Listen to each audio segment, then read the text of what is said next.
Zemrax here with the top mid lane champions for solo queue for patch 6.2. Now if you want to stay ahead of the game, be sure to subscribe, and we'll start this off with number 10. Number 10 is Morgana. Now I decided to put Morgana as number 10 because, well, I think she fits in very well and she has a lot of great pressure that she can add to the team through utility. And she is kind of underestimated in the mid lane. You mostly see her in the support role, but I think she's very valid and she works very well. I see a lot of people are playing her a little bit more often now in the mid lane than they usually have, so hopefully she's getting that much deserved attention. So, because I think she's a solid mid laner, and you should definitely give her a shot. Again, that utility is killer. She's got strong pushing potential, hard CC, good initiation, and it's easy to farm with that E once you start getting some items. However, she has a weak early game. And now these are her matchups. She fares pretty well with most mid laners, so you shouldn't have to worry about too much. They're really oddball picks that she's weak against and strong against. You're not going to see people too often. You will see Blitzcranks and Malzahars in ranked, so that's nice to counter them, and you don't really see much of her weak opponents, so don't have to worry about being countered too much. And moving on to her Runes and Masteries, it's pretty much your standard AP caster mid lane. Nothing has changed here, so let's just move on to the next, number 9. Hold the partner, boys. It's Twisted Fate, the Card Master. Twisted Fate has great global pressure due to his ultimate, strong gank because of his yellow card, or even your red card, though I probably recommend you use the yellow card. He's a great pusher in lane. He's got high mana sustain with his blue card. However, he does have some difficulties with him. His hard matchups, he's kind of squishy, and he doesn't have too many escapes outside of his card, so that is an issue. He requires some quick reaction time. However, you can really learn and master him after about 3 to 4 games playing him. You can really get the rhythm down of using your cards and practicing, so obviously practice makes perfect, so that shouldn't be too much of an issue. And he has poor lane pressure, but due to your cards, you can get some pretty solid ganks and help your jungler out for some easy kills, so that is a good positive. Now for his lane matchups, guys, here, he's got pretty strong against characters that you really don't see too often in the mid lane. However, Mundo is very, very popular now, so that is a good pick. But you are weak against some very, very common mid laners, Ahri, Diana, and Fizz, and even Swains and Nazirs you do see. That is something to consider while picking Twisted Fate. He's a lot of fun, but you do have some difficulties there, and these are the masteries that I like to take. He's got pretty much the default masteries that you're seeing everyone run right now, and his runes are very much on par with every AP mid laner, so those are great. And I definitely recommend you guys check him out, as he is very cheap and he is a lot of fun, and he has some great quotes that really will stick with you for a long time. Now, for number 8, we have Anivia, the Cryo Phoenix. She's got high burst damage, the Queen of CC. She's got tons of AoE damage, and she has 2 lives with her passive. And while I didn't mention on the screen, your wall is very, very nice to have in a team fight situation, or you can just catch someone out, and it's really awesome because usually they have to burn a flash, and that's always something that's positive. Okay, so her cons, she's very hard to play, she's skill shot reliant, obviously. She has mana issues, that's the biggest problem with her, and her last hitting animation is terrible, so that is something to consider because she sucks with her animation. Okay, so she counters very common mid laners right now. You have KO, which is seeing a rise in popularity due to the buff on Gitsu's Blade. You have Lissandra, who is pretty oftenly seen, not too much in solo queue, but she's very strong in mid lane. And you have Katarina, who has always been played ever since she has such strong carry potential, and Twisted Fate, like I just mentioned. So she's weak against some more common mid laners, although again, nothing too surprising other than Fizz. So Fizz might be the annoyance there that you see pretty often. However, she's a very solid pickup, and these are the masteries and runes that I'm currently running on her. They work great, and they are very successful in the early game into the late game, so that is something that you should definitely consider. She's a good pick, and let's move on to number 7. My personal favorite mid laner, and the one that is so terrifying that everyone fears her because you know how deadly she is, and that is Diana, the Scorn of the Moon, with her high burst damage, and I do mean high burst damage, her high mobility, and low cooldowns. She has little to no escapes though, that is the big downside, and that's actually very annoying.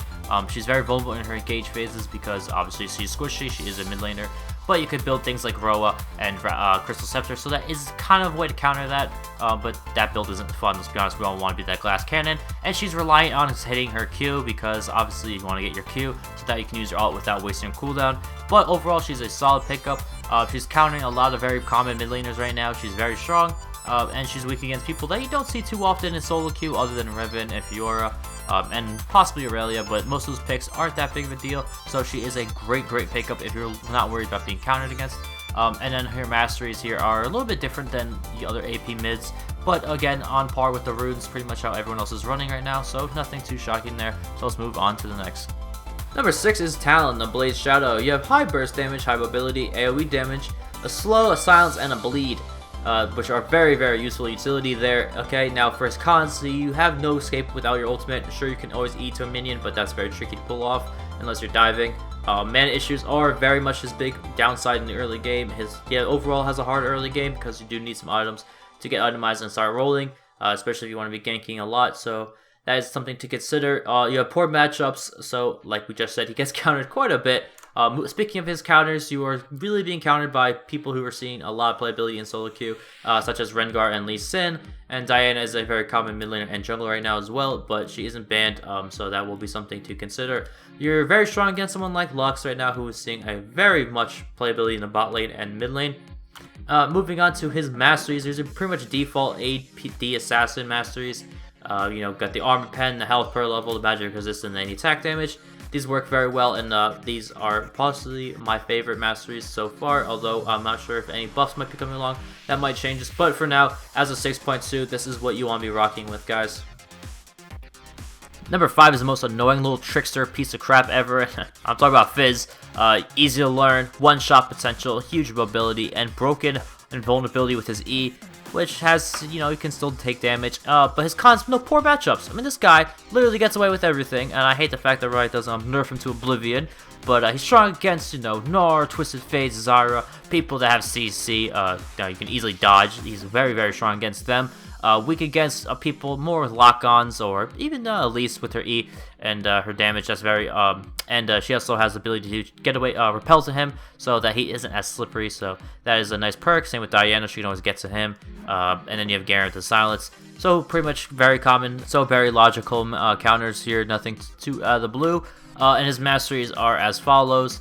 Very standard. However, you will be running hybrid penetration. This works best. So you get the 0.9 armor, 0.06 magic per 10.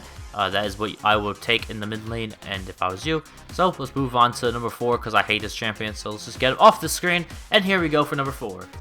Number 4 is Malzahar, the most popular mid laner right now, statistically appearing in over 82,000 games in this past month alone. And it's no surprise why. He's got strong pushing power, he's got that really powerful suppression, high single target damage, and percent damage, which I always am a fan of. However, that suppression is countered by CC, and he's very easy to gank. Now, moving on to who counters him, he pretty much counters most common mid laners that you'll see in solo queue.